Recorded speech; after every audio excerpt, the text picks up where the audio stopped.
రాత్రికాల సమయంలో మన యొక్క పరిశుద్ధమైన బైబిల్ గ్రంథంలో నుంచి మన లేఖన భాగాన్ని చదువుదామండి. ఈ రాత్రికాల సమయంలో మన యొక్క పరిశుద్ధమైన గ్రంథంలో నుంచి మనం బైబిల్ పఠనం కొరకే మన యొక్క ధ్యానాన్ని జ్ఞాపకం చేసుకుందాం. అపోస్తలుల కార్యములు 4వ అధ్యాయము. అపోస్తలుడైన పౌలు అపోస్తలుల కార్యములు 4వ అధ్యాయము. ఈ రాత్రికాల సమయంలో మన యొక్క మనసును, మన ఆత్మను దేవుని యొక్క వాక్యం వైపు మరలుదామండి. అపోస్తలుల కార్యములు 4వ అధ్యాయము 33వ వచనాన్ని మనందరం కలిసి ఒక్క మాటలా చదువుదాం. 33వ వచనాన్ని మనందరము కలిసి ఒక్క మాటలాగా చదువుదామండి. ఇదియుగాక అపోస్తలులు బహుబలముగా ప్రభువైన యేసు పునరుత్థానమును గూర్చి సాక్ష్యమిచ్చిరి. దైవ కృప అందరి యందు అధికముగా ఉండెను. రాత్రికాల సమయంలో చదువుబడిన లేఖన భాగాన్ని దేవుడు దీవించునుగాక. మనం ఇప్పటికే ఎన్నో విషయాలు మనం జ్ఞాపకం చేసుకుంటూ వస్తున్నాం. ఎందుకంటే ఆ దినాలలో, ఆది అపోస్తుల యొక్క ప్రారంభ దినాలలో, పరిచర్య యొక్క ప్రారంభ దినాలలో దేవుని యొక్క ప్రజలు ఎంతో ఆత్మీయముగా దేవుని యొక్క వాక్యాన్ని వినడం మాత్రమే కాక దాన్ని అనుసరించేవారుగా ఉన్నారు. అందుకనే ఆ దినాలలో ఉన్నవారు వారు ఏమని పిలువబడేవారు అంటే శిష్యులుగా పిలువబడుతూ వచ్చేవారు. ఈరోజు మనం అందరము ఏమని పిలువబడుతున్నాం? విశ్వాసులమని పిలువబడుతున్నాం. కానీ ఆ రోజుల్లో ఉన్నవారు శిష్యులుగా పిలువబడేవారు. ఒక శిష్యుడికి ఒక విశ్వాసుకి ఏంటి తేడా? ఏమైనా ఉందంటారా? ఒక శిష్యుడికి ఈరోజు విశ్వాసుకి ఏంటి తేడా? శిష్యుడు అనేవాడు నేర్చుకునేవాడు శిష్యుడు. విశ్వాసి విశ్వాసం మీద ఆధారపడేవాడు. మరి ఆ రోజు వారు విశ్వాసులుగా పిలువబడలేదా? ఆ రోజు వారు విశ్వాసంతో అంటే విశ్వాసం మీద ఆధారపడలేదా? వాళ్ళకి విశ్వాసులు అక్కర్లేదా? విశ్వాసము మరి ఎందుకు ఆ రోజు వారు విశ్వాసులుగా ఎందుకు పిలువబడలేదు? ఈ రోజు మనం ఎందుకు విశ్వాసులుగా పిలువబడుతున్నాం? ఆ రోజున వారు శిష్యులుగా ఎందుకు పిలువబడ్డారు? ఈరోజు మనం ఎందుకు శిష్యులుగా పిలువబడలేకపోతున్నాం? ఈరోజు మనం నేర్చుకునేది చాలా తక్కువ. ఎందుకంటే ఈ రోజుల్లో మనం ఎలాగయ్యామంటే నేర్చుకునేవారుగా లేమండి, విశ్వాసులుగానే ఉండిపోతున్నాం. ఏంటంటే వచ్చేమ్మా వెళ్ళేమ్మా, వచ్చేమ్మా వెళ్ళేమ్మా, అంతవరకు మాత్రమే. కానీ ఆనాడు శిష్యులుగా ఉన్నవారు వచ్చేమ్మా వెళ్ళేమ్మా అనేటట్టు ఉండేవారు కాదు. వారు ఎంత ఖచ్చితంగా ఉండేవారో తెలుసా? ఏమైతే వారు బోధిస్తున్నారో, బోధించబడింది వినేవారు దాన్ని అనుసరిస్తున్నారా లేదా అనేది ఖచ్చితంగా వారు చూసేవారు. అలాగూ లేకపోతే వారిని హెచ్చరించి, వారిని గద్దించి, మీరు ఏమి వింటున్నారు, ఏమి చేస్తున్నారు అని వారిని మరలా దేవుని వాక్యం వైపులోకి తీసుకొని వచ్చి దేవుని వాక్యాన్ని అనుసరించేలాగా చేసేవారు. అందుకనే వారు శిష్యులుగా చేయబడ్డారు. వారు ఎప్పుడైతే శిష్యులుగా చేయబడ్డారో ఆ శిష్యరికను పొందిన వాళ్ళందరూ కూడా దేవుని యొక్క సువార్తను ప్రకటించడం అనేది, యేసు ప్రభు యొక్క పునరుత్థానం గురించి తెలియచేయడం అనేది వారు బహుధైర్యముగా ప్రకటించేవారు. ఆ రోజుల్లో అపోస్తులు ఒక్కరే దేవుని సువార్తను ప్రకటించిన వారేమీ కాదు. రక్షించబడిన దేవుని ప్రతి బిడ్డ కూడా, యేసు ప్రభు వారి యొక్క శిష్యులుగా చేర్చబడిన ప్రతి ఒక్కరూ కూడా యేసు ప్రభు యొక్క సువార్తను ప్రకటించుకుంటూ వెళ్ళేవారు. అవును కదా? సరే, మీకు ఈ మాట చూపిస్తాను, అది అవునా కాదా? అపోస్తలుల కార్యములు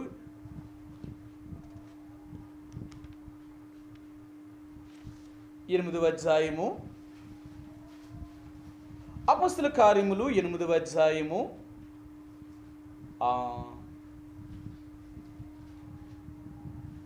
మొదటి వచనమండి. ఆ కాలమందు యెరూషలేములోని సంఘమునకు గొప్ప హింస కలిగినందున అపోస్తలులు తప్ప అందరూ యూదయ సమరయ దేశముల యందు చెదిరిపోయిరి. సరే, ఆనాడు అపోస్తలులు మాత్రమే యెరూషలేములో ఉన్నారు. కానీ యేసు ప్రభువుని అంగీకరించిన వారు, తక్కిన వారు అందరూ కూడా ఈ శిష్యులుగా చేయబడిన వారు యెరూషలేము నుంచి చెదరగొట్టబడ్డారు. వాళ్ళందరూ చెదిరిపోయారు. సరే చూద్దాం. 3-4 వచ్చినవండి. సౌలైతే ఇంటింటా జొచ్చి పురుషులను స్త్రీలను ఈడ్చుకొని పోయి చెరసాలలో వేయించి సంఘమును పాడు చేయుచుండెను. కాబట్టి చెదిరిపోయిన వారు సువార్త వాక్యమును ప్రకటించుచు సంచారము చేసిరి.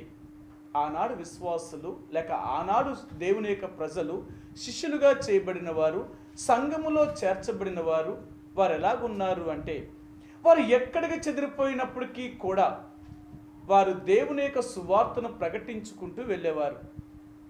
ఆనాడు ఆ శిష్యులకి ఈనాడు విశ్వాసులకి తేడా ఏంటంటే, ఈనాడు విశ్వాసులు ఎలాగున్నారు అంటే నిజంగా దేవుని నమ్మేరు అని చెప్పుకుంటున్నారే తప్ప ఆయన మీదే నమ్మకము లేనివారు.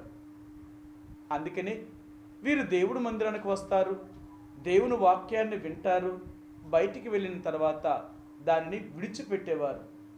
మరలా వీళ్ళు ఎలాగెళ్తున్నారు అంటే మరలా వీరు సొంత తమ ఆలోచనలను అనుసరించి శరీరమును ఆధారము చేసుకుని వారు జీవించగలుగుతున్నారే తప్ప ఆత్మని ఆధారము చేసుకుని జీవించడం అనేది చాలా తక్కువ. ఈ యొక్క ఉదయకాల రాత్రికాల సమయంలో మనం బైబిల్ పఠనంలోకి వెళ్ళే ముందుగా దేవుడు ఇక్కడ జ్ఞాపకం చేసేది ఏంటంటే, ఆనాడు వారు ఏదైతే వినేవారో నేర్చుకునేవారండి. ఖచ్చితంగా అలాగూ ఉండడానికి ప్రయత్నం చేసేవారు. అలాగూ చేశారు కాబట్టి ఆనాడు దేవుని కృప వారు అందరి యందు అంత అధికముగా ఉంది. ఈరోజు దేవుని యొక్క ప్రజలుగా దేవుని వాక్యాన్ని వింటున్నామే తప్ప దాన్ని అనుసరించలేకపోవడం వల్ల దేవుని కృప మనకంత తక్కువగా ఉంది. అంటే ఆయన కృప ఏమీ తక్కువేమీ కాదు, దాని శక్తిని ఎరగలేదు కాబట్టి అది మన విషయంలో మనల్ని బలహీనులుగా చేసింది. ఈ రాత్రికాల సమయంలో దేవుని యొక్క ప్రజలుగా ఈ దేవుని యొక్క కృప మనం పొందిన వారిగా ఉండాలి అని యేసు ప్రభువారు జ్ఞాపకం చేస్తున్నారు. గత వారం మీకు జ్ఞాపకం చేశాను దేవుని కృప అంటే ఏంటి, ఆ కృప ఏ రీతిగా మానవుడికి సహాయంగా ఉంది అనే విషయాన్ని జ్ఞాపకం చేశాను.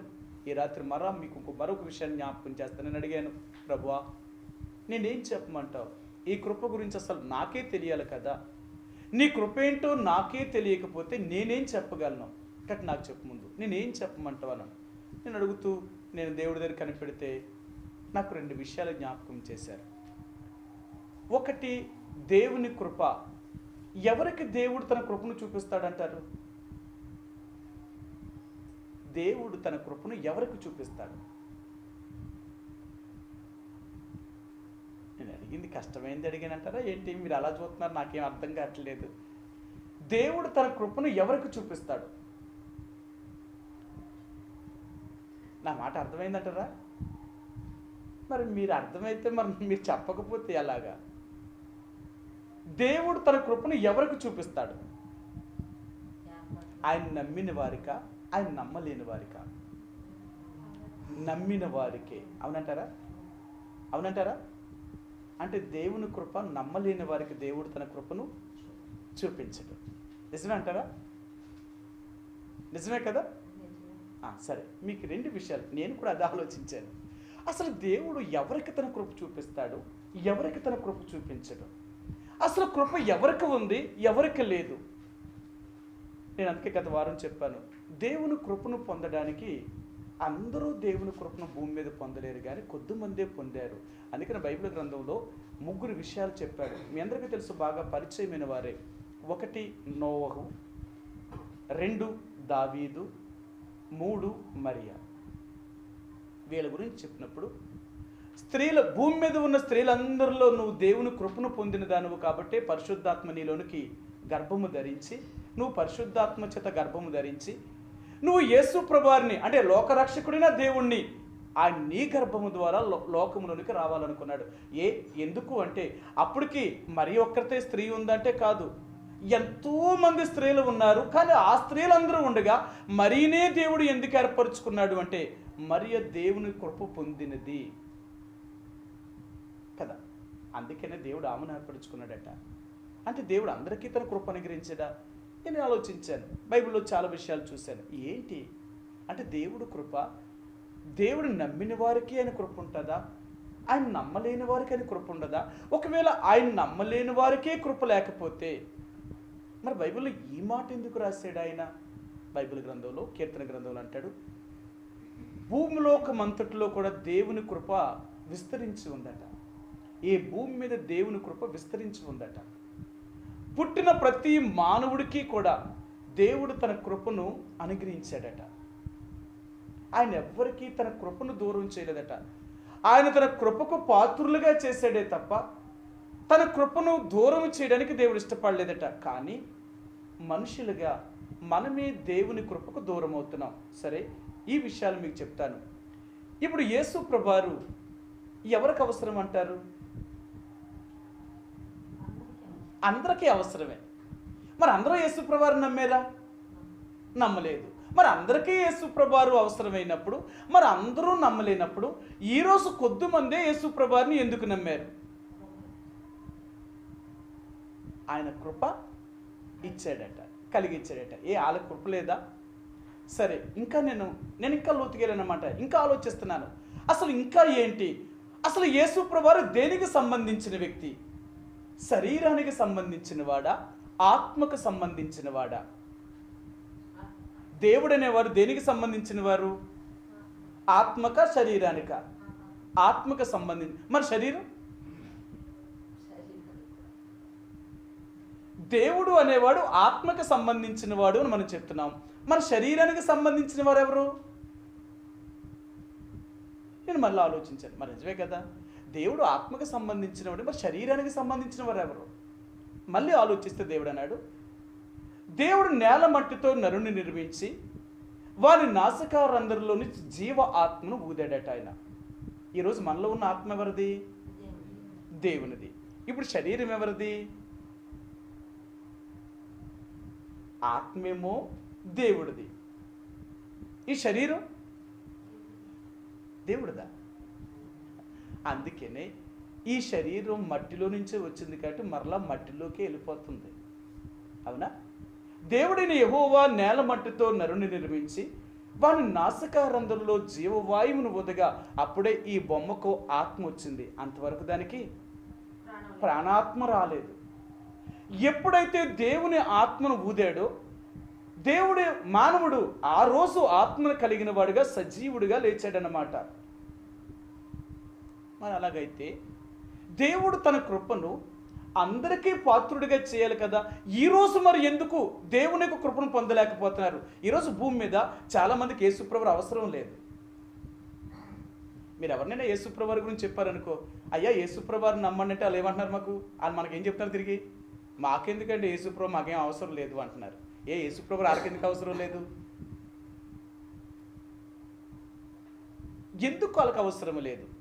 ఒకవేళ యేసు ప్రభువారు ఇక్కడ వాళ్ళకి అవసరం లేకపోయినా ఒకరోజంటూ వాళ్ళకి అవసరం వస్తుంది. ఎప్పుడు అవసరం వస్తుంది అంటారు? అర్థమైందా? మన శరీరం ఎప్పుడైతే చచ్చిపోతుందో ఆత్మకి అప్పుడు అవసరం అవుతుంది. ఎందుకంటే ఆత్మ అవసరం దేవుడు. ఆ దేవుడిని నమ్మకపోతే చనిపోయిన తర్వాత నరకంలోనికి తప్పక వెళ్ళాలి. అందుకనే దేవుణ్ణి ఎందుకు నమ్మాలి అంటే, ప్రతి మనిషి దేవుణ్ణి ఎందుకు నమ్మాలి అంటే వారు చనిపోయిన తర్వాత వారి ఆత్మ దేవుడి దగ్గరికి వెళ్ళాలి కాబట్టి. అందుకని కదా ఏ దేశస్థుడైనా, ఏ మతానికి చెందినవాడైనా, ఏ కులానికి చెందినవాడైనా, ఆడికి డబ్బు ఉన్నా డబ్బు లేకపోయినా ప్రతి ఒక్కరికి ఒక దేవుడు అవసరమయ్యాడు వాళ్ళకి. అందుకనే వారు తమ దేవుళ్ళను పుట్టించారన్నమాట. అంటే దేవుడిని తయారు చేసుకున్నారు వారు. ప్రతి ఒక్కరికి దేవుడు అవసరము కాబట్టి ఎందుకు అవసరమయ్యాడు అంటే ఈ భూలోకం వరకు మాత్రమే కాదు, కానీ మనం చనిపోయిన తర్వాత ఆ దేవుని యొక్క స్వర్గములోనికి లేక దేవుడి దగ్గరికి మనం వెళ్ళాలి అంటే దేవుడు మనకు అవసరము అని ఈ రోజున మానవుడు ఎవరైనా సరే ఏదో ఒక దేవుణ్ణి నమ్ముతున్నారు. దేవుణ్ణి నమ్మలేని వారంటూ లేరు. అవునా? ఈ భూమి మీద ఏదో ఒక దేవుణ్ణి నమ్ముతానే ఉన్నారు. ఎందుకు అంటే దేవుడు ఆత్మకు సంబంధించిన వాడు. మనం బ్రతుకున్నంత వరకు ఇక్కడ దేవుడు మనం శరీరం బతుకుతుంది. మనం చనిపోయిన తర్వాత దేవుడు అనేవాడు ఆత్మకు సంబంధించిన వాడు కాబట్టి మన ఆత్మను కాపాడాలి అంటే అప్పుడు దేవుడు అవసరం. అందుకనే ఈ రోజుల్లో ఏ మతానికి చెందిన వారైనా వారికి దేవుడు అంటూ అవసరాన్ని గుర్తించి వారు దేవుణ్ణి నమ్మడం ప్రారంభించారు. అయితే ఎవరిని దేవుడిగా వారు చేసుకున్నారు, అసలు ఎవరు దేవుడు అనేది వారు గుర్తించలేకపోయారు. అందుకని చాలాసార్లు బైబిల్లో నుంచి నేను చూపించాను, మనం చేసుకున్నవాడు దేవుడు కాదు, కానీ మనల్ని చేసినవాడు మాత్రమే దేవుడు. మానవుడు గుర్తించలేకపోయాడు. మనం చేతులతో చేసుకున్నవాడు మనకు దేవుడు ఎలాగవుతాడు? మనల్ని చేసినవాడు దేవుడు కానీ మనం చేసుకున్నవాడు దేవుడు కాదు. అందుకనే ఈ రోజున మానవుడు భూమి మీద అనేక కోట్ల మంది దేవుళ్ళని వీడు తయారు చేశాడు. మానవుడే తయారు చేశాడు. మానవుడు తయారు చేసి తమకు దేవుడుగా తాను పెట్టుకున్నాడు అన్నమాట. కనిపించిన దాన్నల్లా దేవుడిగా తయారు చేశాడు మానవుడు. కనిపించిన దాన్నల్లా దేవుడిగా తయారు చేశాడు. ఈ రోజున యేసు ప్రభువుని నమ్మలేని వారందరికీ కూడా ఒకరోజు అవసరం వస్తుంది, కానీ ఆ రోజు వీళ్ళకి ఇంక యేసు ప్రభువు దొరకదు, ఇంక అవకాశం లేదు. అందుకని బైబిల్ గ్రంథం ప్రకటన గ్రంథం 1వ అధ్యాయము 7వ వచనం అంటాడు, ఆయన మేఘారుడై వస్తాడు. మేఘారుడై వచ్చినప్పుడు ఆయన పొడిచిన వారు ఆయన చూస్తారు. అంతేకాకుండా భూజనులందరూ ఆయనను చూచి రొమ్ము కొట్టుకొని ఏడుస్తారట. అయ్యో, మేము ఎంత తప్పు చేశాము, ఇప్పుడు దాకా నేను నమ్మకపోవడమే మేము చేసిన తప్పు, తండ్రి మమ్మల్ని క్షమించు అని రొమ్ము కొట్టుకుని ఏడుస్తారట. కానీ దేవుడు ఇంకా అవకాశం లేదు ఇంకా. అందుకని బైబిల్ గ్రంథంలో అంటాడు, యెహోవా మీకు సమీపముగా ఉండినప్పుడే ఆయన వెదకాలట. దేవుడు మనకు సమీపంగా ఉన్నప్పుడు మనం వెదకలేనప్పుడు, ఆయన దూరమైనప్పుడు మనం ఆయన వెతికినా ఆయన మనకి ఇంకా దొరకడు, ఇంకా ప్రత్యక్షము కాడు. అందుకనే దేవుని యొక్క ఆత్మ అంటే దేవుడు మన ఆత్మకు సంబంధించిన వాడు. అంటే దేవుడు ఆత్మకు సంబంధిస్తే ఇక శరీరంతో ఆయనకి ఏం పని లేదా అంటే దేవుడు అన్నాడు, నువ్వు నేను చెప్పినట్లుగా ఆత్మీయంగా నడవగలిగితే, నా ఆత్మకు తగినట్లుగా నువ్వు జీవించగలిగితే నీ శరీరానికి నేను అన్నీ ఇస్తాను కదా. మీ అందరికీ తెలుసు, యెషయా గ్రంథము 1వ అధ్యాయము 19-20 వచనాల్లో చెప్తాడు, మీరు సమ్మతించి నా మాటను అంగీకరించిన ఎడల మీరు భూమి యొక్క మంచి పదార్థములను అనుభవించెదరు. మీరు సమ్మతించి అంటే మీరు సమ్మతింపక నా మాట వినన ఎడల నిశ్చయముగా మీరు ఖడ్గమునకు పాలవుతారు. అంటే మీరు మరణమునకు సమీపం అవుతున్నారు అంటున్నాడు ఆయన. అంటే మన ఆత్మ అంటే మనం దేవుని ఆత్మను అనుసరించి నడవగలిగితే మన శరీరాన్ని కూడా ఆయన పోషించి కాపాడుతాడు ఆయన.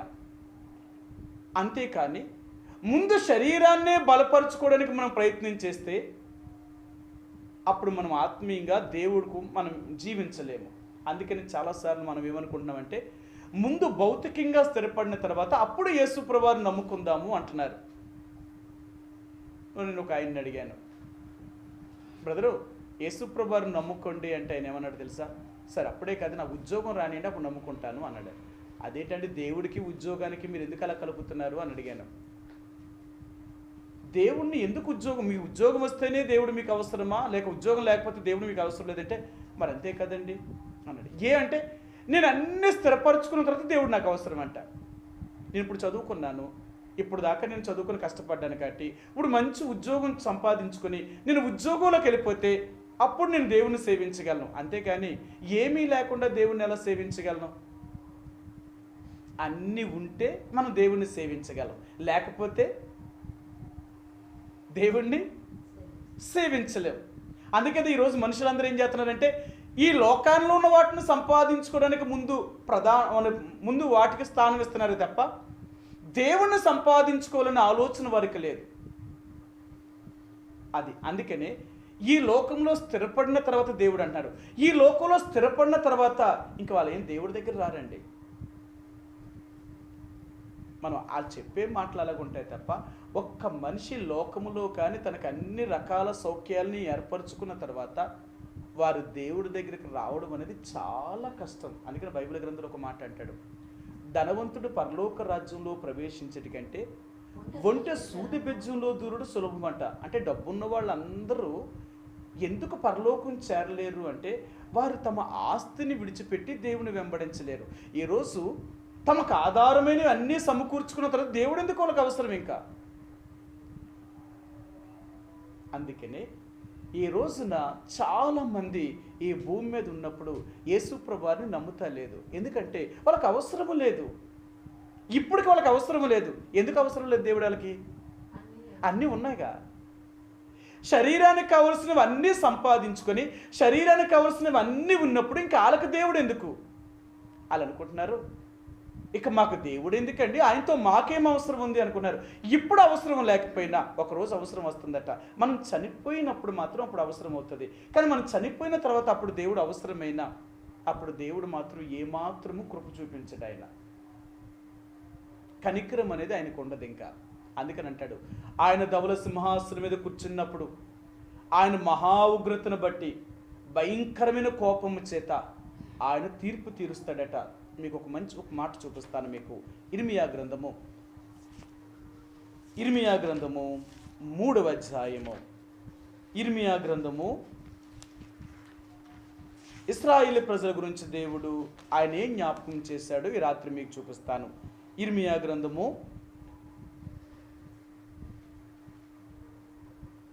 3వ అధ్యాయము 12వ వచనమండి.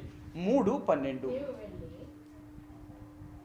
నీవు వెళ్ళి ఉత్తర దిక్కున ఈ మాట ప్రకటింపము, ద్రోహిణి వగు ఇశ్రాయేలు తిరిగి రమ్ము, ఇదే యెహోవా వాక్కు, మీ మీద నా కోపము పడనీయను, నేను కృపగలవాడును గనుక నేను ఎల్లప్పుడూ కోపించువాడును కాను.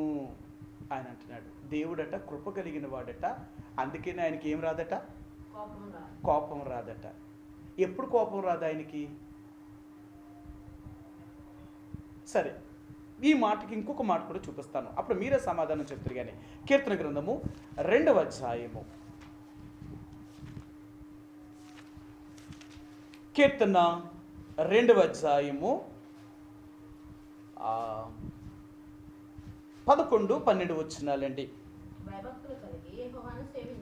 భయభక్తులు కలిగి యెహోవాను సేవించుడి, గడగడా వణుకుచూ సంతోషించుడి. ఆయన కోపము త్వరగా రగులుకొనును, కుమారుణ్ణి ముద్దు పెట్టుకొనుడి, లేని ఎడల ఆయన కోపించును. సరే, ఇక్కడ ఏమంటాడంటే ఆయనకు త్వరగా కోపం రాదట. ఇక్కడేం చెప్తున్నాడు అంటే ఆయన కోపపడతాడట. మీరు త్వరగా ఆయన ముద్దు పెట్టుకోకపోతే ఆయనకి ఇంకా ఎక్కువ కోపం వస్తుందట. అంటే ఈరోజు దేవుడు కోపం ఎలాగుంటుందో తెలుసా? ఇక్కడ నువ్వు ఆయన మాట వెళ్ళినప్పుడు ఆయన కోపపడతాడట. కానీ నువ్వు చనిపోయిన తర్వాత ఇంకా ఆయన కోపం ఇంకెక్కువైపోద్దట. ఎందుకంటే అవకాశం నీకు దాటిపోయింది. ఇంకా ఆయన అవకాశం ఎప్పుడైతే దాటిందో ఆయన భయంకరమైన ఉగ్రతను, ఆయన కోపాన్ని తాళజాలలేరట మానవుడు. ఆ రోజున ఎంత ఏడ్చినా ఆయన ఉగ్రత నుంచి ఏ మానవుడు తప్పించుకోలేడు. అందుకనే ఇశ్రాయేలు ప్రజలతో ఇర్మియాతో ఆయన ఏం చెప్తున్నాడు అంటే, ద్రోహిణి వగ ఇశ్రాయేలు, ఇప్పటికైనా నువ్వు ఆయన దగ్గరికి రా. ఆయన దగ్గరికి వస్తే ఆయన నీ మీద కోపపడ్డు.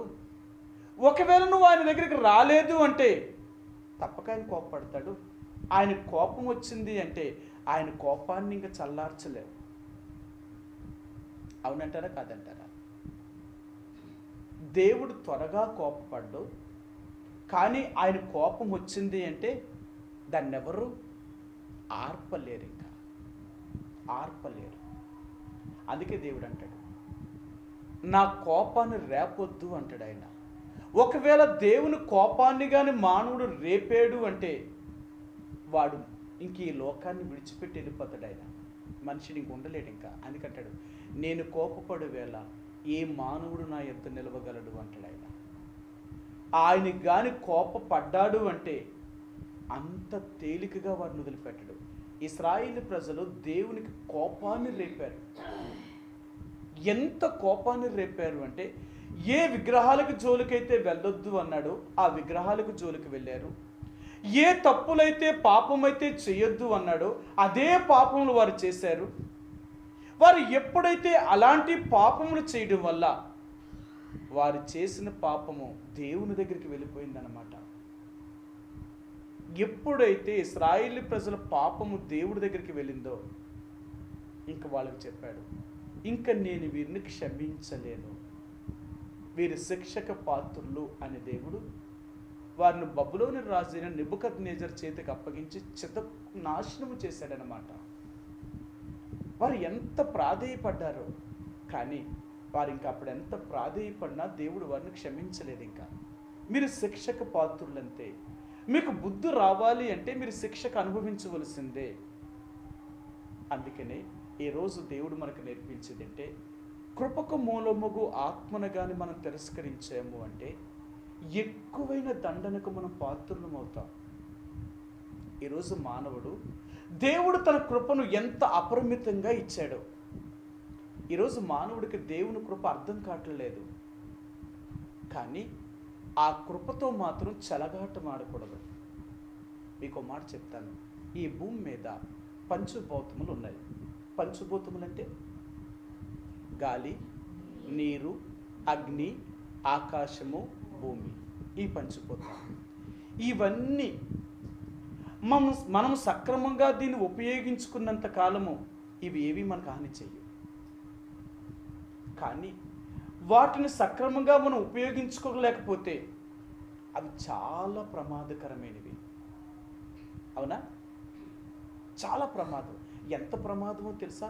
మన ప్రాణాన్నే తీసేస్తాయి, మనం చచ్చిపోతాం.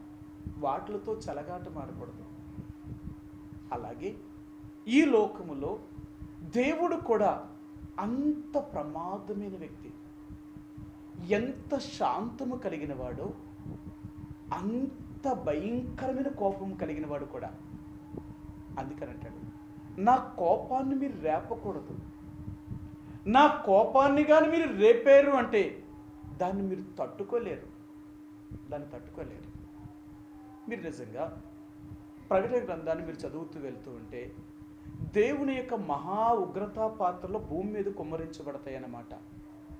ఎవరైతే యేసు ప్రభువుని అంగీకరించలేదో వాళ్ళందరూ ఆ భయంకరమైన ఉగ్రతకు, ఒకవేళ అప్పుడు దాకా వారు బ్రతుకుంటే ఆ భయంకరమైన ఉగ్రతను వారు అనుభవించవలసిందే. ఆ ఉగ్రతను అనుభవించేటప్పుడంట వారు ఎంత భయంకరంగా ఏడుస్తారు, ఎంత వ్యాధులు బాధిస్తారు, ఎన్ని సమస్యలు అనుభవిస్తారు. కానీ దేవుడు వాళ్ళకి పశ్చాత్తాపపడడానికి అలాంటి మనసునివ్వడట. వాళ్ళ మనసు కఠినమైపోతుందే తప్ప ఇంక ఒప్పుకునే మనసునివ్వడు. అందుకని అంటాడు, ఒక మనసును ఒప్పించాలన్నా, ఒక మనసుని కఠినం చేయాలన్నా ఈ రెండు ఎవరి దగ్గర ఉన్నాయంట? దేవుడి దగ్గరే ఉన్నాయి.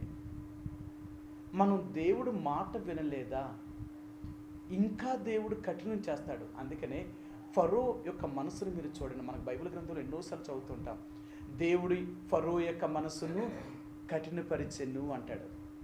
ఒక ఫరో యొక్క మనసును ఎందుకు కఠినపరిచాడు అంటారు? ఆయన ఒక్క దెబ్బతో ఫరోను మార్చలేడా దేవుడు? మార్చగలడు.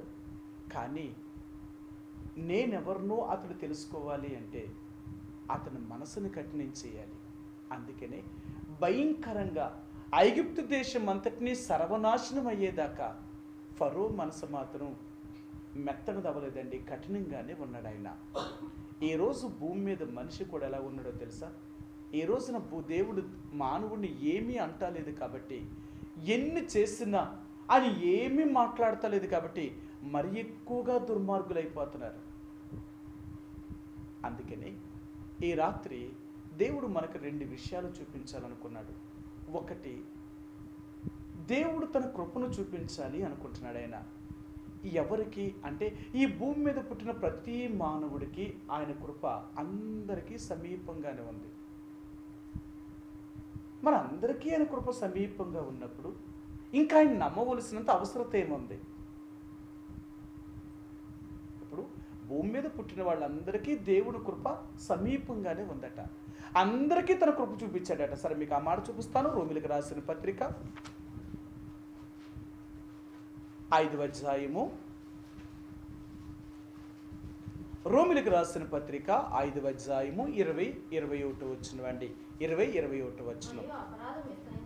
మరియు అపరాధములు విస్తరించినట్లు ధర్మశాస్త్రము ప్రవేశించెను, అయినను పాపము మరణమును ఆధారము చేసుకుని ఎలాగు ఏలెనో అలాగే నిత్య జీవము కలుగుటకై నీతి ద్వారా కృపయు మన ప్రభువైన యేసుక్రీస్తు మూలముగా ఏలు నిమిత్తము పాపము ఎక్కడ విస్తరించిందో అక్కడ కృప అపరిమితముగా విస్తరించి. ఇప్పుడు కృప ఎక్కడుందట?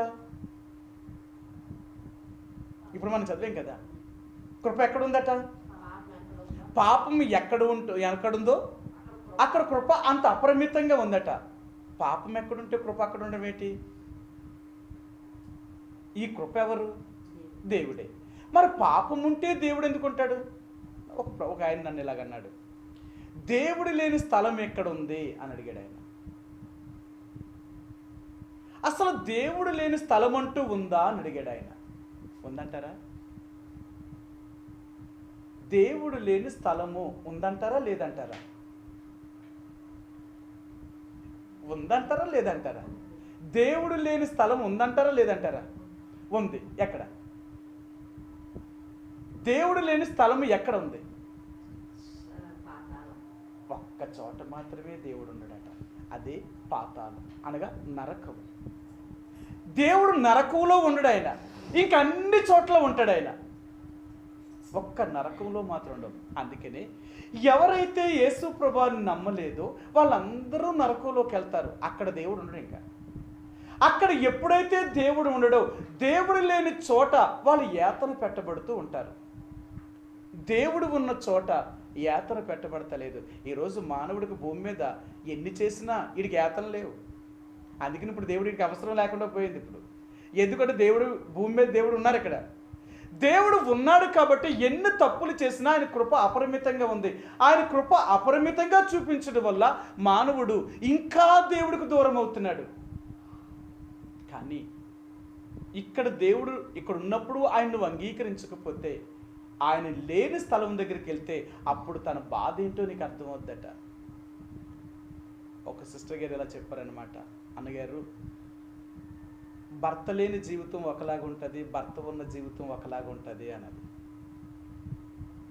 ఈ రోజుల్లో అసలు పెళ్ళి చేసుకోకూడదు అనుకుంటున్నారు ఆడవాళ్ళు.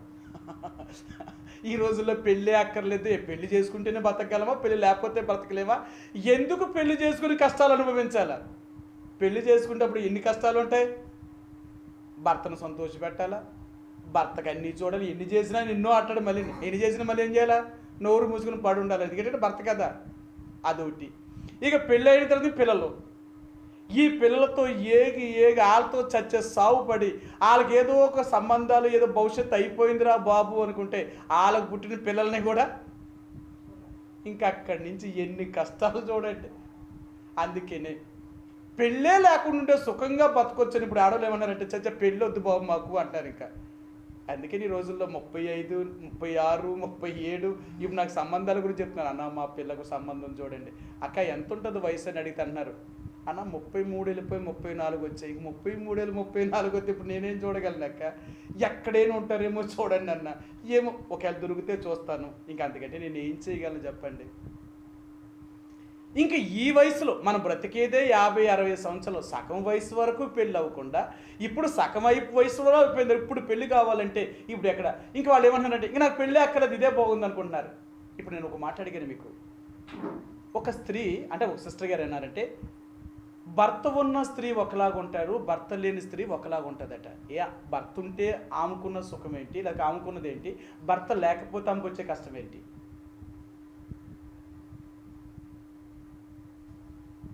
భర్త లేని స్త్రీని లోకం ఎలా చూస్తుంది, భర్త ఉన్న స్త్రీని లోకం ఎలా చూస్తుంది?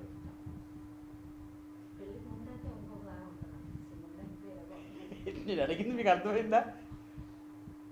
భర్త ఉన్న స్త్రీ ఎలాగుంటుంది, భర్త లేని స్త్రీ ఎలాగుంటుంది, సమాజం ఎలా చూస్తుంది వాళ్ళని? అంటే భర్త లేకపోతే పెళ్ళైన తర్వాత భర్త కానీ ఒకవేళ లేకుండా చనిపోతే లోకం ఎలా చూస్తుంది అంటే చాలా చులకనగా చూస్తుంది. ఎంత చులకనగా చూస్తుంది, దేంట్లోని పాలు పప్పులు కూడా పొందనవుతాట. ఎంత ఎలాగుంటారో చూడండి. ఒక్క భర్త లేకపోతే ఆమెతో ఏది కూడా, పెళ్ళైన వాళ్ళని కూడా దీవించడానికి కూడా ఒప్పుకోరు. ఎంత ఎలా చూస్తారో చూడండి. అదే భర్త ఎంత చెడ్డోడైనా భర్త ఉన్నాడు అనుకో, ఆ స్త్రీకి గౌరవిస్తారట. ఎందుకు? దేని బట్టి? భర్తను బట్టి గౌరవం వస్తుంది చూడండి. అంటే ఒక భర్త లేని స్త్రీ ఎలాగుంటుందో, భర్త కలిగిన స్త్రీ ఈ సమాజము భర్త లేకపోతే చాలా నీచంగా చూస్తుంది అనమాట. అందరికీ చులకన. ఏమన్నా తెలుసా? భర్త అనేవాడు ఉంటే నా జోలికి ఎవ్వరు రారు. భర్త అనేవాడు లేకపోతే ఒక స్త్రీ ఈ లోకంలో సమాజాన్ని ఎదిరించడం చాలా కష్టం. ఎంత పోరాటం చేస్తా తెలుసా? అది నిజంగా అది అనుభవించిన వాళ్ళకే తెలుస్తుంది తప్ప విన్నవాళ్ళు కానీ చూసిన వాళ్ళు కానీ బాధ అర్థం అవుతుంది. ఒక సిస్టర్ గారు చాలా ఏడ్చారు నా దగ్గర. అన్న, నా భర్త చనిపోయాడు, నేను యవ్వన కాలంలో ఉండగానే పెళ్లి చేసుకున్న 2 సంవత్సరాలకే చచ్చిపోయాడు నా భర్త. నేను అప్పుడు ప్రెగ్నెంట్ అనమాట. నాకు ఇంకా నేను జన్మించలేదు. అలాంటి సమయంలో నా భర్త చనిపోతే నేను డెలివరీ అయిన తర్వాత నా ఇంకో కూతురు పుట్టింది. ఆ బిడ్డను పెంచి నేను పెద్ద చేయాలనుకున్నాను. నాకు పెళ్ళే అక్కర్లేదు అనుకున్నాను. కానీ ఈ సమాజం నన్ను ఎలా చూసిందో తెలుసా? ప్రతి మగవాడు నన్ను ఎంత వేధించాడో తెలుసా? నరకం అనుభవించాను నేను. నరకం అనుభవించాను. చీకటి పడితే ఎంత భయం వేసేదో నాకు. ఎంత చెడ్డదా సమాజం అనుకున్నాను నేను. నిజమేనండి. ఈ సమాజం ఎలాంటిదో తెలుసా? అలాంటిది. అందుకని అంటున్నాను, దేవుడు లేకపోతే నీ జీవితంలో కూడా అంతే ప్రమాదం ఉందనే సంగతి మర్చిపోకు. ఈ రోజున నీకు దేవుడు అవసరం లేకపోవచ్చేమో, కానీ ఒక రోజుకి నీకు దేవుడు అవసరం. కానీ అప్పుడు కావాలంటే దొరకడు నీకు. ఇప్పుడు నేను దేవుని కలిగి ఉండాలా? అందుకనే ఇక్కడ దేవుడు అంటున్నాడు, దేవుడి కృప ఎంత అపరిమితంగా ఇచ్చాడో మానవుడికి. ఈ భూమి మీద పుట్టిన ప్రతి ఒక్కరికి కూడా మనలో ఎవరికి తన కృపను దూరం చేయలేదు. ఆయన అందరికీ తన కృపను చూపించాడు. ఆయన కృపను చూపించాడు కాబట్టే ఎవరైనా ఎప్పుడైనా ఆ యేసుప్రభు దగ్గరికి రావడానికి అవకాశం దొరికింది. ఆ కృప కానీ వాళ్ళకు దూరం అయితే వాళ్ళ యేసుప్రభు దగ్గరికి రాలేరు. మీకు చూపించాను. 2 మాటలు చెప్పాను, గత వారం మీకు చెప్పాను. బైబిల్ గ్రంథంలో ఏమంటాడు అంటే, దావీదికి నా కృపను దూరం చేసినట్లు, అంటే దావీదికి నా కృప సమీపంగా చేసినట్లు, అంటే సౌలుకి నా కృప దూరం చేసినట్లు నేను దావీదికి నా కృప దూరం చేయను అన్నాడు ఆయన. మీరు బైబిల్ గ్రంథంలో అంటాడు, సౌలుకి నా కృప దూరం చేసినట్లు నేను దావీదికి నా కృప దూరం చేయను అన్నాడు. ఎందుకో తెలుసా? సౌలుకి దేవుడు తన కృపను దూరం చేసినప్పుడు సౌలు పిచ్చోడైపోయాడు. అవునా? మీరు ఒక చూడండి, యెహోవా యొద్ద నుండి, అంటే సౌలు యొద్ద నుండి దేవుని ఆత్మ పోయినప్పుడు సౌలు మీదకు దురాత్మ వచ్చింది. దురాత్మ వచ్చినప్పుడల్లా సౌలు ఎలాగైపోయాడు తెలుసా? పిచ్చోడుగా అయిపోయాడు అనమాట. తన చేతుల్లో ఏముంటే అది ఇసిరేసేవాడు అనమాట. ఆ దయ్యము వాడిని అంత ఇబ్బంది పెట్టేది. అలాంటి పరిస్థితుల్లో దావీదు వీణ వాయించినప్పుడల్లా ఆ దయ్యం అతను వదిలేసేది. అందుకని సౌలు దగ్గరికి దావీదు ఎందుకు వెళ్ళాడు అంటే, ఆ దయ్యం పట్టినప్పుడల్లా సితారాను వాయించినప్పుడు, ఆ సితారా వాయించినప్పుడు దయ్యం అతను వదిలేసేది. ఆ దురాత్మతను వదిలిపోయినప్పుడల్లా ప్రశాంతంలోనికి వెళ్ళేవాడు. ఆ దురాత్మతను పట్టినప్పుడల్లా మనశ్శాంతి ఉండేది కాదు. ఈ రోజున దేవుని కృపను పొందలేని వారు ఎవరికైనా సరే వాళ్ళ జీవితంలో ఆత్మశాంతి లేదండి. అందుకే ఈ రోజులో చూడండి, మనుషుల దగ్గర అందరి దగ్గర డబ్బు ఉంది, ఆస్తులు ఉన్నాయి, అన్నీ ఉన్నాయి. వాళ్ళని అడగండి, ఒకసారి చెప్తారు. మీకేటండి అని అంటారు, ఎందుకు అమ్మాయి అన్నీ ఆత్మశాంతి లేనప్పుడు, మనసులో నెమ్మది లేకుండా ఇంత ఆస్తుంటే ఉపయోగం ఏంటంటున్నారు. నిజమేనండి, ఈ రోజుల్లో అన్నీ ఉన్నాయి. ఒకప్పుడు మనిషికి ఏమీ లేకుండా ప్రశాంతమైన జీవితాన్ని జీవించేవారు. ఉదయకాల సమయంలో మేము బైబిల్ చదువుతూ ఉంటే, మేము ఆదికాండం ఇప్పుడు మేము మళ్ళీ మొదటికి వచ్చామన్నమాట. ఇప్పుడు బైబిల్ చదువుతుంటే ఆదికాండం 5వ అధ్యాయంలో దావీదు, అంటే ఆదాము యొక్క వంశావళి చెప్పారు. ఆదాము దగ్గర నుంచి నోహు వరకు 10 తరాలు ఎవరిని కన్నారు అనే విషయాలు చెప్తూ వాళ్ళు ఎన్ని సంవత్సరాలు బ్రతికారో తెలుసా? 900 సంవత్సరాలు, 800 సంవత్సరాలు, 700 సంవత్సరాలు. అంతే. ఇంతకంటే తక్కువ బ్రతికిన వాళ్ళు ఎవరు లేరు. ఒకే ఒక ఆయన బ్రతికాడట, 365 ఏండ్లు బ్రతికాడట. ఆయనే హానోకు. ఆదాము యొక్క వంశావళిలో నోవహు వరకు ఇవి 10 తరాలలో ఎంతంత కాలం బ్రతికారు అంటే వందల సంవత్సరాలు బ్రతికారు. మరి ఈరోజు ఏమి మనిషి 100 సంవత్సరాలు కూడా చూడలేకపోతున్నారు. ఆ రోజుల్లో కొన్ని వందల సంవత్సరాలు. అందులో మేము చాలా విషయాలు జ్ఞాపకం చేశారనమాట.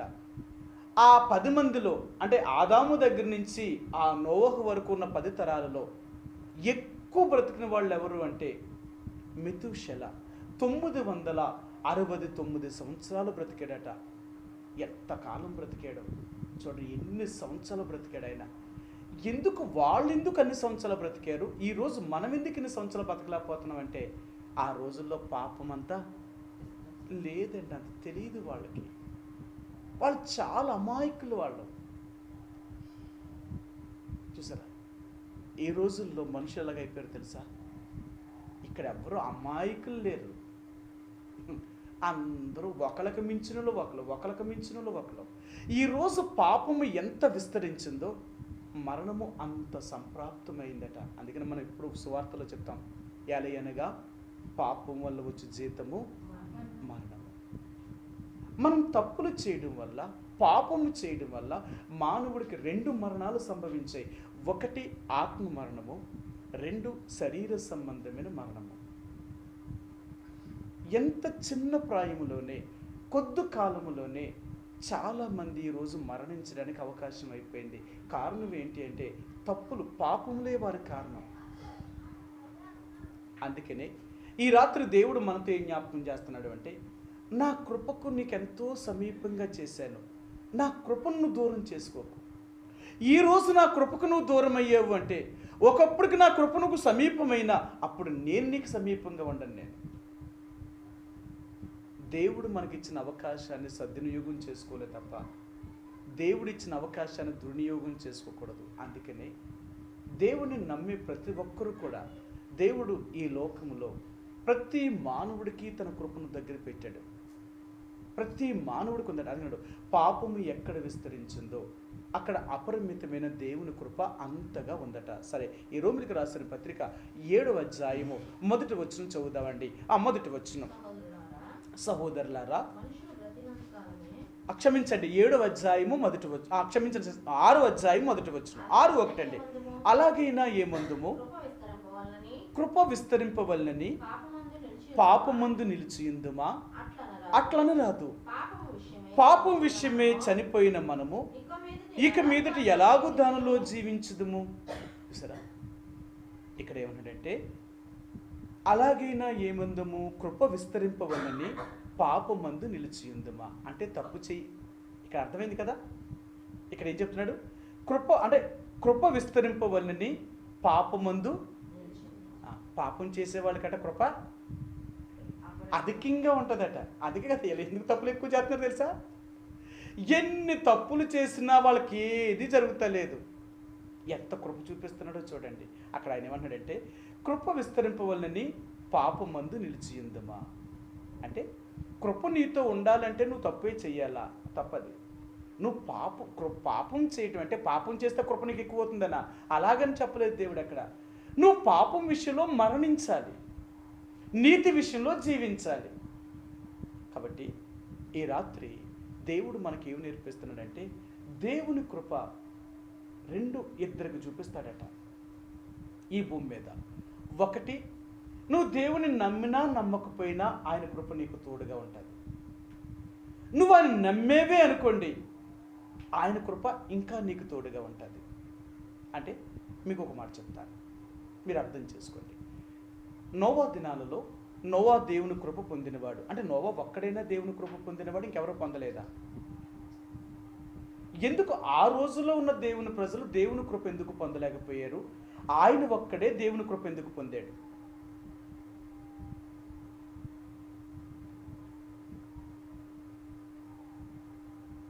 ఎందుకు దేవుడు కృప నోవాకు ఒక్కడికే కృప చూపించాడు, ఉన్న వాళ్ళకి దేవుడు ఎందుకు కృప చూపించలేదు? అక్కడ ఒక మాట చెప్పాడు కదా, భూమి మీద ఉన్న సమస్త శరీరులు తమ మార్గాన్ని చెరిపేసుకున్నారు. భయంకరమైన చెడుతనం చేశారు. ఎన్ని పాపాలు చేశారు అంటే వాళ్ళు చేసిన పాపాలు ఆకాశం కంటుకుపోయాట. అందుకనే దేవుడు అన్నాడు, ఇంకేళ్ళు బ్రతకకూడదు అని తీర్మానం చేసుకున్నాడు. అలాగని దేవుడు చెప్పకుండా మానేశాడా? నోవాతో చెప్పించాడు. ఆయన చెప్పించాడు, ఇప్పటికైనా మీరు మారండి, ఇప్పటికైనా మారండి, భయంకరమైన అపాయం రాబోతుంది, ఉగ్రత రాబోతుంది, ఆ వర్షంలో మీరు అందరు నీటి చేత మొత్తం నాశనం అయిపోద్దట, మాట నమ్మండి అంటే వాళ్ళెవ్వరూ నమ్మలేదండి. ఎప్పుడైతే నోవా తన కుటుంబం అంతా జీవరాశులన్నీ ఓడలోనికి వెళ్ళి ఓడ తలుపు వేశాడో దేవుడు, అప్పుడు వర్షం పడడం మొదలుపెట్టింది. ఎప్పుడైతే వర్షం పడడం మొదలుపెట్టిందో అప్పుడు వీళ్ళందరూ ఓడ దగ్గరికి వచ్చి నోవాను తలుపును కొడుతున్నారు, లేక ఓడను కొడుతున్నారు. నోవా తలుపుతీ, మేము ఓడలోనికి వస్తాము, మాకు తలుపుతీ అన్నారు. కానీ నోవా దేవుడు ఆ తలుపును తీయలేదటిగా. అది ఎవరి తరం కూడా కాలేకపోయింది.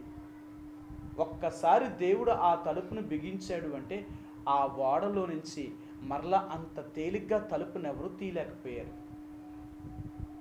చూడండి, ఏ రోజున ఈ రక్షణ అనే కృప ప్రతి మానవుడికి దేవుడు సమీపంగా ఉంచాడు. రక్షణ పొందడం అనేది దేవుడు ప్రతి మానవుడికి అనుగ్రహించాడు.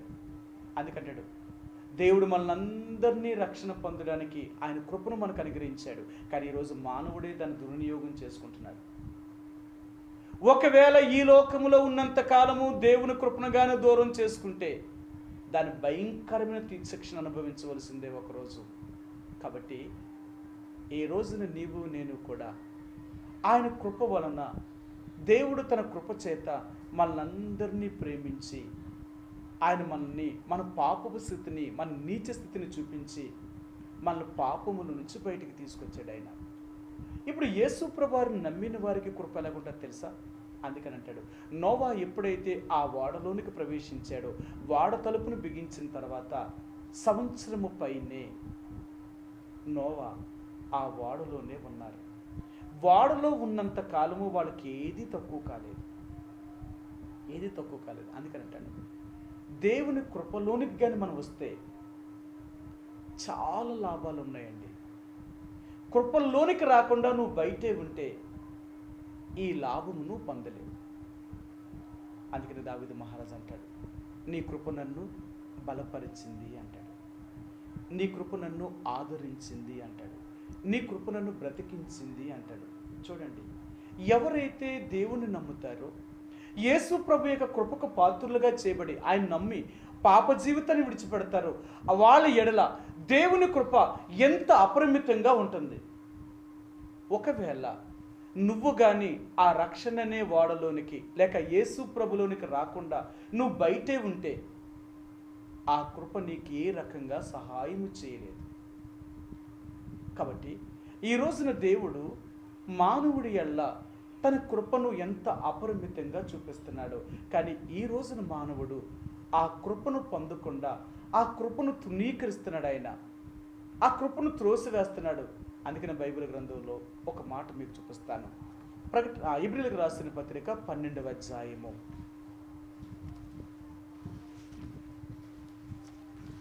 ఇబ్రీయులకు రాసిన పత్రిక 12వ అధ్యాయము 15వ వచనమండి. 15వ వచనం, మీలో ఎవడైనను దేవుని కృపను పొందకుండా తప్పిపోవునేమో అనియు. చూసారా, ఆయన అంటున్నాడు, మీలో ఎవరైనాను దేవుని కృపను పొందకుండా తప్పిపోతారేమో అని నాకు భయం వేస్తుంది. ఆయన కృప గురించి కానీ తప్పుకున్నాము అంటే, ఆయన కృప మనలో నుంచి దూరం అయ్యింది అంటే మనం చాలా భయంకరమైన శిక్షను అనుభవించవలసిందే, ఆ భయంకరమైన ఉగ్రతను మనం అనుభవించవలసిందే. అందుకనే ఆయన కృపకు మనం పాత్రులుగా ఉండాలి తప్ప ఆయన కృప నుండి తొలగిపోవడానికి మాత్రం ప్రయత్నించేయద్దు. ఒకవేళ దేవుని కృపను మనం కానీ పొందకపోతే మనం చాలా నష్టపోతాం. అందుకని అపోస్తలుడైన పౌలు ఈ ఇబ్రీలో ఉన్న దేవుని ప్రజలకు చెప్తున్నాడు, ఓ ఇబ్రీలారా, దేవుని కృపను పొందకుండా మీలో ఎవడైనా తప్పిపోతాడేమో అని నాకు భయం వేస్తుంది. చూడండి, ఇంకొక మాట మీకు చూపిస్తాను. 28, 29 వచనాలండి. ఈ 12వ అధ్యాయంలోనే ఏప్రిల్కి రాసిన పత్రిక 8వ అధ్యాయము 12వ అధ్యాయము 28, 29. అందువలన మనం నిశ్చలమైన రాజ్యమును పొంది దైవ కృప కలిగి ఉందుము. సరే, ఈ దైవ కృపను పొందిన వాళ్ళందరూ కూడా నిత్య రాజ్యములోనికి ప్రవేశించగలుగుతున్నారు. దేవుని యొక్క రాజ్యాన్ని పొందగలుగుతున్నారు. ఆ పరలోక రాజ్యంలోనికి వారెంతో ప్రవేశం వారికి సమృద్ధిగా దొరుకుతుంది. ప్రియ సహోదరి సోడా, ఈరోజు నువ్వు నేను కూడా దేవుని కృప నుండి తొలగిపోతామేమో అని భయపడుతున్నాడట. సరే, ఈ కృపను పొందకుండా ఇప్పటికీ భూమి మీద ఒక తెగవారు ఉన్నారు. మీకు చూపిస్తాను, ఆ తెగవారిని చూపిస్తాను. గలతీయులకు రాసిన పత్రిక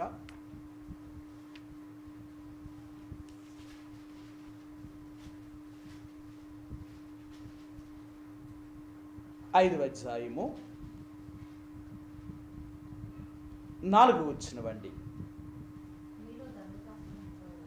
మీలో ధర్మశాస్త్రము వలన నీతిమంతులని తీర్చబడువారెవరో వారు క్రీస్తులో నుండి బొత్తుగా వేరు చేయబడి ఉన్నారు, కృపలో నుండి తొలగిపోయి ఉన్నారు. అర్థమైందంటే ఈ మాట? సరే, ఇంకొకసారి చదువుతాం. ఆసక్తిగా చదవండి. మీలో ధర్మశాస్త్రము వలన నీతిమంతులని తీర్చబడేవారు ఎవరో వారు క్రీస్తులో నుండి బొత్తుగా వేరు చేయబడి ఉన్నారు, కృపలో నుండి తొలగిపోయి ఉన్నారు. ఎవరట? ఎవరి గురించి మాట చెప్తున్నాడు ఆయన? ఇశ్రాయేలీలు. ఇశ్రాయేలు ఇప్పుడు దేని నుండి తప్పిపోయారట? వీళ్ళు దేవుని యొక్క కృపలో నుండి వీళ్ళు తప్పిపోయారట. ఏ దేవుని కృపలో నుండి వాళ్ళేం తప్పిపోయారంటారు? ఇశ్రాయేలీ ప్రజలు ఇప్పటికీ కూడా యేసు ప్రభువారిని అంగీకరించలేదు. ఇప్పటికీ వాళ్ళ ప్రధాన యాజకుడైన ధర్మశాస్త్రాన్ని అనుసరిస్తూ బలులను, నైవేద్యాల్ని ఇప్పటికీ అర్పిస్తూనే ఉన్నారు.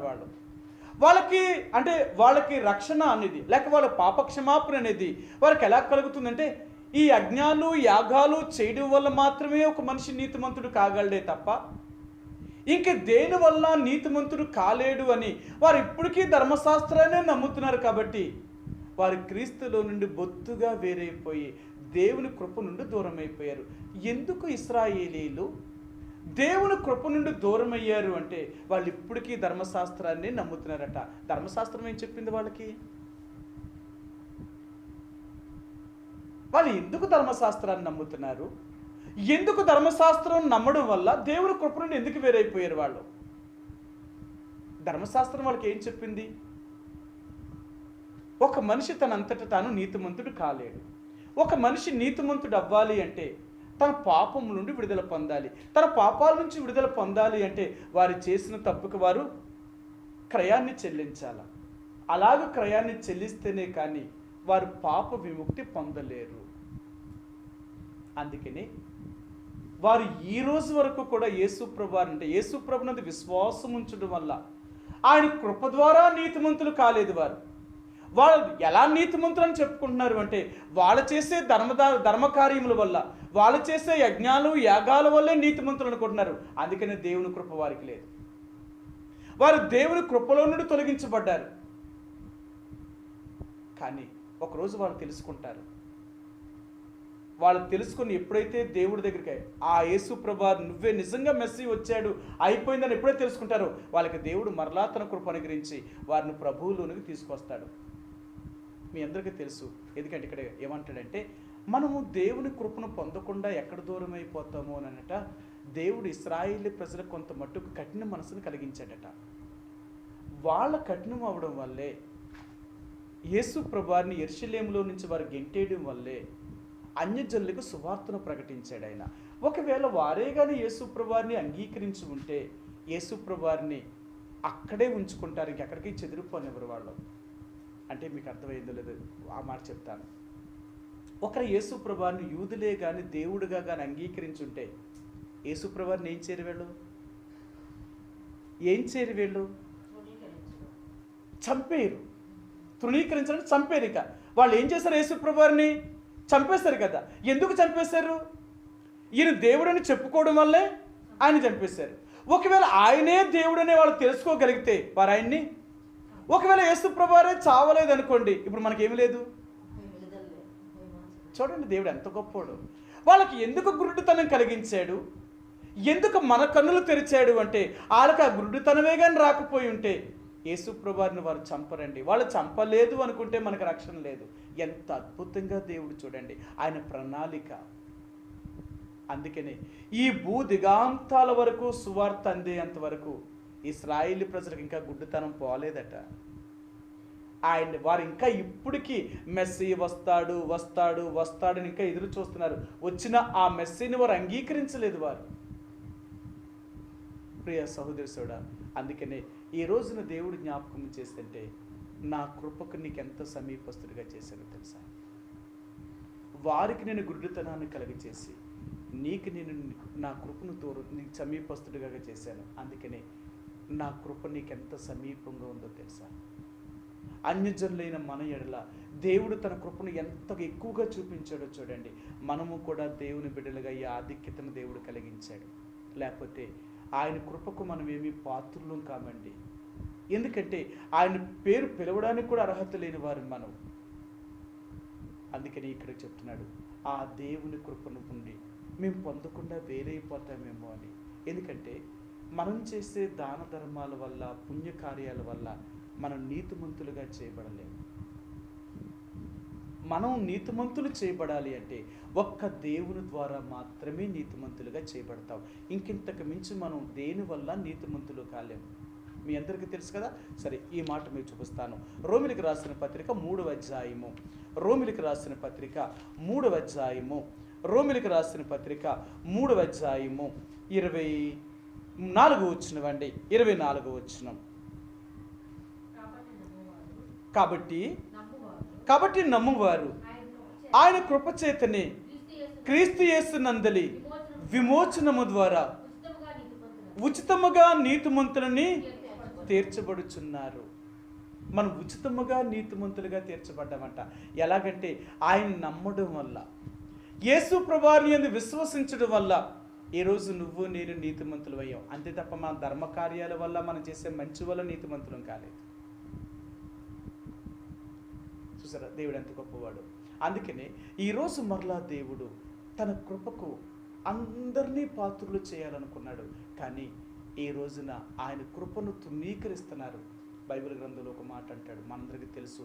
యోహాను సువార్త 3వ అధ్యాయం 16వ వచనం అంటాడు, దేవుడు లోకమును ఎంతో ప్రేమించెను కాగా ఆయన అద్వితీయ కుమారునిగా పుట్టిన వారి యందు విశ్వాసముంచు ప్రతివాడును నశింపక నిత్యజీవం పొందినట్లు ఆయనను అనుగ్రహించెను. మనలో ఏ ఒక్కరము నాశనం అయిపోకూడదని. ఈ భూమి మీద పుట్టిన ఏ నరుడు కూడా నరకానికి పోవడం దేవునికి ఇష్టం లేదు, నాశనం అవ్వడం దేవునికి ఇష్టం లేదు. అందుకే దేవుడు అందరినీ ప్రేమించాడు, అందరి ఎడలా కృపను చూపించాడు.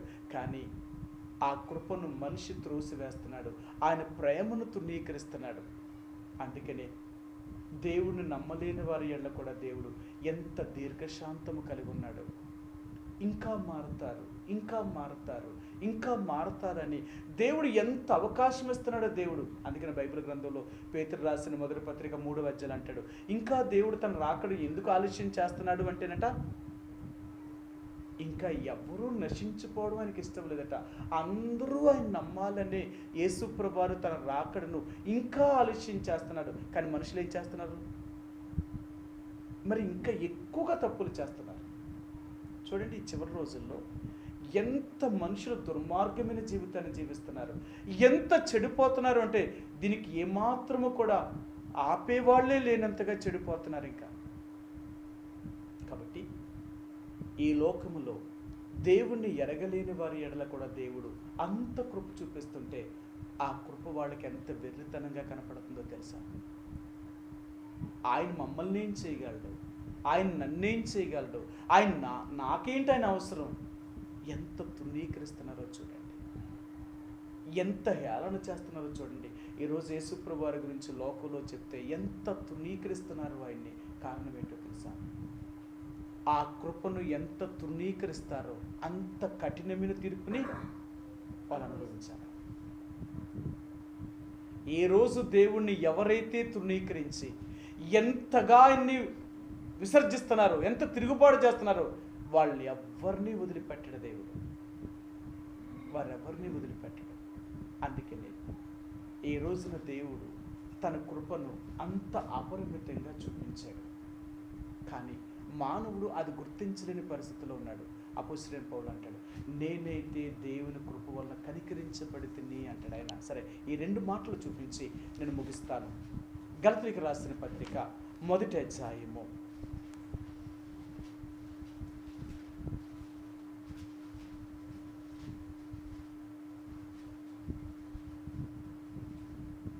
15వ వచనం అండి. ఆయనను తల్లి గర్భమునందు పడినది మొదలుకొని నన్ను ప్రత్యేకపరిచి తన కృపచేత నన్ను పిలిచిన దేవుడు. చూసారా, ఆయన అంటున్నాడు తన కృపచేత నన్ను పిలిచాడు దేవుడు. అంటే ఈ రోజు నేను దేవుళ్ళలోకి వచ్చాను అంటే నా గొప్పతనం ఏమీ కాదు, ఆయన కృపచేత నన్ను పిలిచాడు. ఆయన ఈ రోజుల్లో దేవుళ్ళలోనికి రావడం అంటే అది ఎంత కృపకు పాత్రులమైతే దేవుడు మనం రక్షిస్తాడు. ఆయన ఇదే పౌలు ఇక్కడే మరొక మాట అన్నాడు ఆయన. సరే, మీకు చూపిస్తాను. 2వ అధ్యాయము గలతీయులకు రాసిన పత్రిక 2వ అధ్యాయము 21 వచనమండి. 2:21. నేను దేవుని కృపను నిరర్ధకము చేయను, నీతి ధర్మశాస్త్రం వలనైతే ఆ పక్షమందు క్రీస్తు చనిపోయినది నిష్ప్రయోజనమే. నేను దేవుని యొక్క కృపను నిరర్ధకము చేయను. ఒకవేళ నేను ధర్మశాస్త్రం వల్లనే, నేను నీతిని ధర్మశాస్త్రం వల్లనే అనుసరించగలిగితే నేను దేవుని కృపను నిరర్ధకం చేసిన వాడిని అవుతాను. నేను దేవుని కృపను నిరర్ధకము చేయను. ఎందుకు నేను నిరర్ధకము చేయను అంటే క్రీస్తు నా కొరకు వచ్చి నా కొరకు మరణించాడు. ఆయన నేను నమ్మానంతే.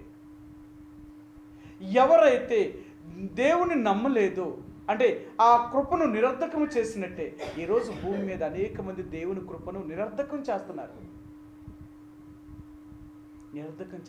అందుకంటాడు, డబ్బును వ్యర్థంగా ఖర్చు పెట్టొద్దు, డబ్బును వ్యర్థంగా ఖర్చు పెట్టొద్దు అంటారు. ఎందుకు వ్యర్థం ఖర్చు పెట్టొద్దు? ఏమండి అన్నమాట అర్థమైంది కదా. డబ్బును వ్యర్థంగా ఖర్చు పెట్టొద్దు, డబ్బును వ్యర్థంగా ఖర్చు పెట్టొద్దు ఎందుకు వద్దంటారు?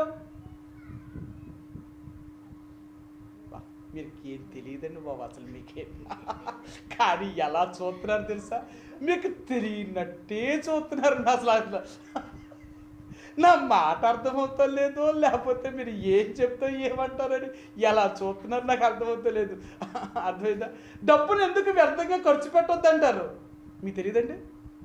అది చెప్పరే మరి, చెప్పండి, ఎందుకు వ్యర్థంగా ఖర్చు పెట్టొద్దు అంటారు? చెప్పు తల్లి, నీ మాట నా నోట్లో నుంచి బయటకు వస్తే కదా నేను ఏదైనా అది నిజమా కాదని చెప్పడానికి. చెప్పు, పర్లేదు, చెప్పు. నువ్వు చెప్పింది కరెక్ట్, కానీ నోట్లో చెప్పు. అందుకని గట్టిగా చెప్పమన్నాను. అది ఇప్పుడు డబ్బుని వ్యర్థంగా ఖర్చు పెట్టేసామనుకో, ఒకప్పుడు మనకు అవసరమే వచ్చింది అనుకో, అప్పుడు డబ్బులు ఉండవు. అందుకనే డబ్బుని వ్యర్థంగా ఖర్చు పెట్టకూడదు. ఎప్పుడు ఏది అవసరమో దాని మటుకే గర్భ అంతకు మించి వెళ్ళకూడదు. ఈరోజు మానవుడు ఏం చేస్తున్నాడు తెలుసా? దేవుని కృపను వ్యర్థంగా వాడేస్తున్నాడట. ఇప్పుడు వాడేస్తున్నాడు దేవుడి కృపను. ఎలా వాడుతున్నాడు అంటే దేవుని కృపను వ్యర్థంగా వాడుతున్నారట. అంటే ఎలా వాడుతున్నారు నాకు అర్థం కాలేదండి. మీకు ఇక్కడ అర్థమైంది ఈ మాట. అపోస్తలుడైన పౌలు ఇక్కడ ఏమన్నాడు మీకు అర్థమైంది కదా. సరే, ఇంకొకసారి చదవండి, మీరు జాగ్రత్తగా చదవండి. సరే, 21వ వచనం. నేను దేవుని కృపను నిరర్ధకము చేయను, నీతి ధర్మశాస్త్రం వలనదైతే ఆ పక్షమందు క్రీస్తు చనిపోయినది నిష్ప్రయోజనమే. ఇప్పుడు ఏమన్నాడంటే దేవుని కృపను నిరర్ధకము నేను చెయ్యను అంటున్నాడు. ఎందుకు చేయడట? దేవుని కృపను నేను నిరర్ధకము చేయను, వ్యర్థముగా నేను వాడను అంటున్నాడు. ఎందుకు వాడ్డట?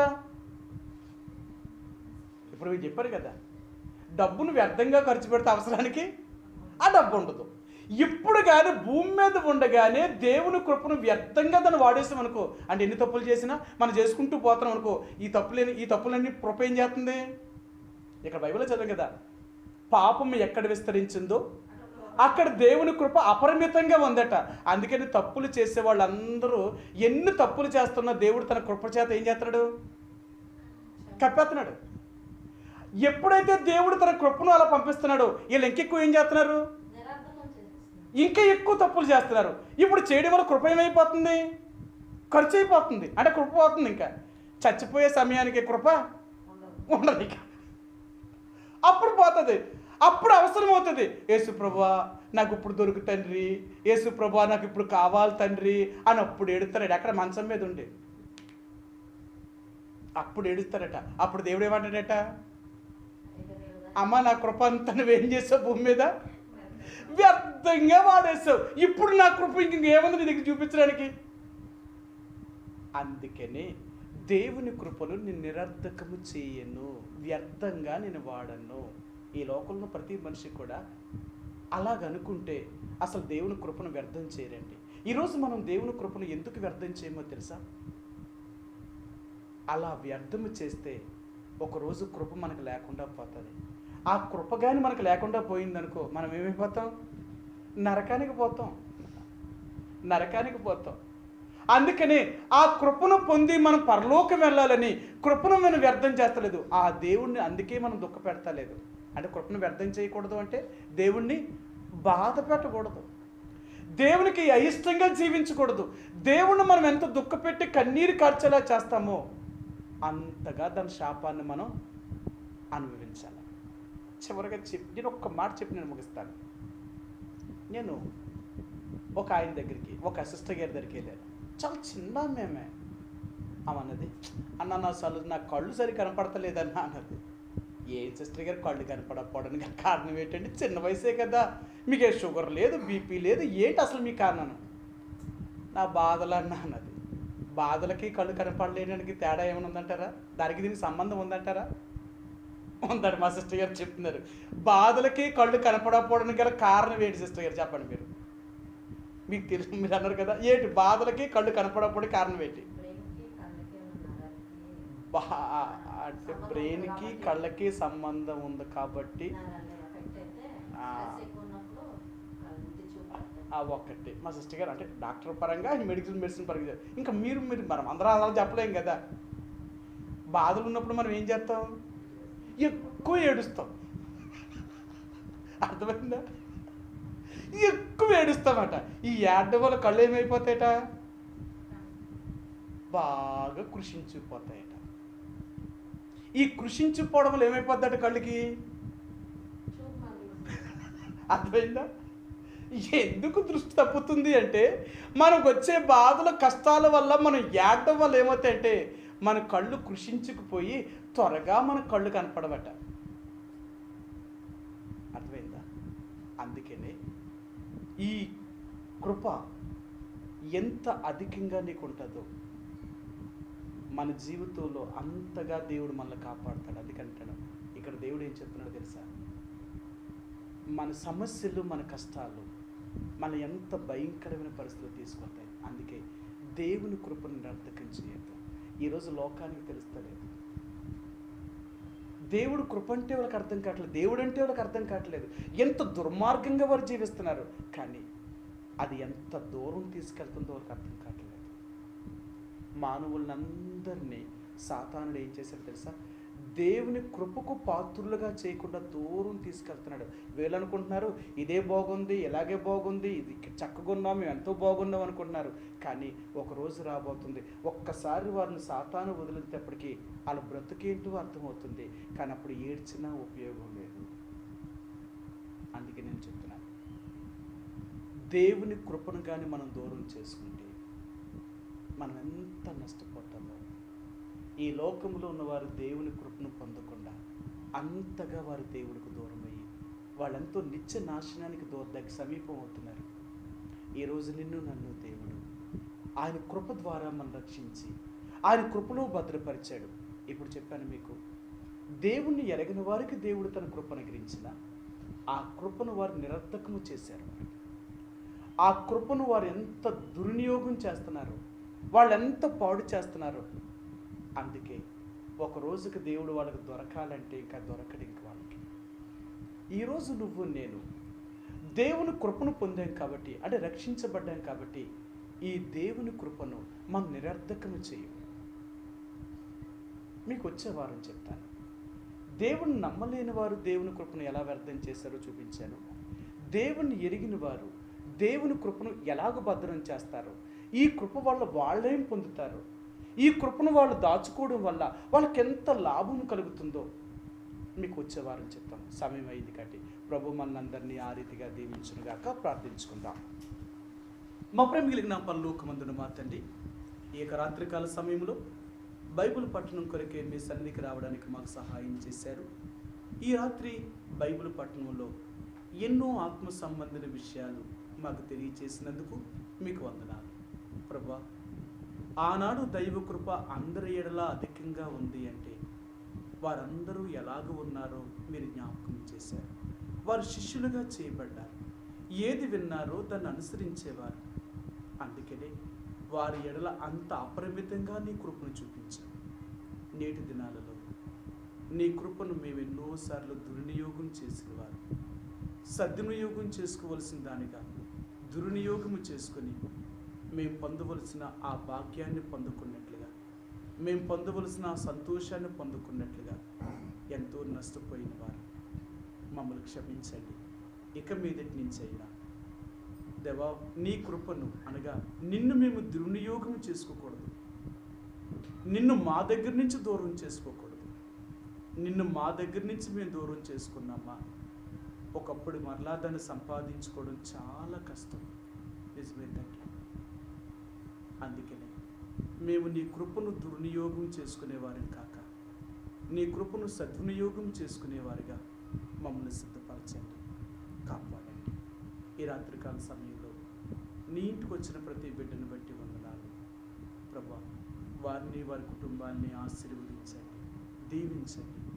ఇహమందు పరమందు వారిని దేవా సంతోషాన్ని అనుభవించేవారిగా, ఆ నిత్య మీ కృపను పొందేవారిగా నన్ను మమ్మల్ని సిద్ధపరచండి. ఆనాడు నోవా నీ కృపను పొందడం వల్ల, ఆ రక్షణ అనే వాడలోనికి తను ప్రవేశించడం వల్ల వారు వారి కుటుంబం ఎంత క్షేమముగా జీవించారు. ఆనాడు నీ కృపకు అపాత్రులుగా చేయబడలేని ఆ జనమంతా జలప్రలయం చేత నాశనమైపోయారు. అలాగే మేము కాకుండా ప్రభా మమ్మల్ని కూడా నీ కృపకు పాత్రులుగా మమ్మల్ని చేసినందుకు వందనాలు. ఆ కృపలో మేము జీవించేవారుగా మమ్మల్ని సిద్ధపరచండి. ఈ రాత్రి నీ సన్నిధికి వచ్చిన ప్రతి బిడ్డను పేరు పేరున వారికి మీరు సహాయమును అనుగ్రహించి వారి అవసరతలను వారి అక్కర్లను తీర్చి ఆత్మీయంగాను భౌతికంగాను వారు మీలో జీవించేవారుగా సిద్ధపరచమని మీ చేతులకు అప్పగిస్తూ తిరిగి వెళ్ళుచుంటుండగా క్షేమముగా వారి ఇల్లు చేరేంత వరకు మీకు ఆపుదల భద్రతను అనుగ్రహించమని యేసు ప్రభు యొక్క నామంలో ప్రార్థించి అడిగి వేడుకుంటున్నాం మా తండ్రి, ఆమేన్. తొట్టెళ్లకుండా మిమ్మల్ని కాపాడుటకును ఆయన మహిమ ఎదుట ఆనందముతో నిర్దోషులుగా నిలవబెట్టుటకును మన శక్తిగల రక్షకుడైన అద్వితీయ దేవునికి మన ప్రభువైన యేసుక్రీస్తు ద్వారా మహిమయు మహాత్యమును ఆధిపత్యమును అధికారమును యుగములకు పూర్వమును ఇప్పుడును సర్వయుగములకును కలుగునుగాక. ఆమేన్. ప్రైజ్ లార్డ్ అండి.